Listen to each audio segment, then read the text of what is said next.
സഹയാത്ര charitable society ഭിന്നശേഷി കുടുംബ സംഗമം ഇന്ത്യൻ യൂണിയൻ മുസ്ലിം ലീഗ് സംസ്ഥാന അധ്യക്ഷൻ പാണക്കാട് സയ്യിദ് സാഹിദ് അലി തങ്ങൾ ഉദ്ഘാടനം ചെയ്തു. ജീവിതയാത്രയിൽ ഒറ്റപ്പെട്ടു പോകുമായിരുന്ന നിരവധി സഹോദരങ്ങളെ ഒരു കിടക്കയിൽ സ്നേഹസ്വാതന്ത്ര്യം നൽകി സംരക്ഷിക്കുന്ന സഹയാത്രയുടെ പ്രവർത്തനം മഹത്തായ ഒരു പുണ്യകർമ്മമാണെന്നും വി ബാലകൃഷ്ണൻ ഉൾപ്പെടെ സഹയാത്രയുടെ ചുമതലക്കാരായി പ്രവർത്തിക്കുന്നവരുടെയും സഹായങ്ങൾ ചെയ്യുന്നവരുടെയും പ്രാർത്ഥനകൾ ഉൾപ്പെടുത്തണമെന്നും തങ്ങൾ പറഞ്ഞു. സഹയാത്രയുടെ ഉപഹാരം നെറ്റിപ്പട്ടം KN ദിജി തങ്ങൾക്ക് നൽകി. ചടങ്ങിൽ വി ബാലകൃഷ്ണൻ അധ്യക്ഷനായി.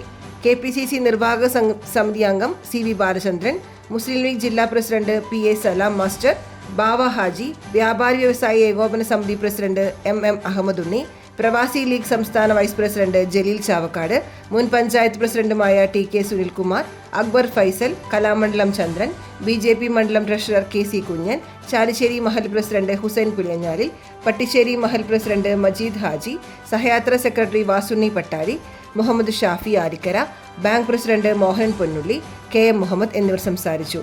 ബ്ലോക്ക് പഞ്ചായത്ത് അംഗം ബാവ മാളിയേക്കൽ സ്വാഗതവും TA രണദീവെ നന്ദിയും പറഞ്ഞു.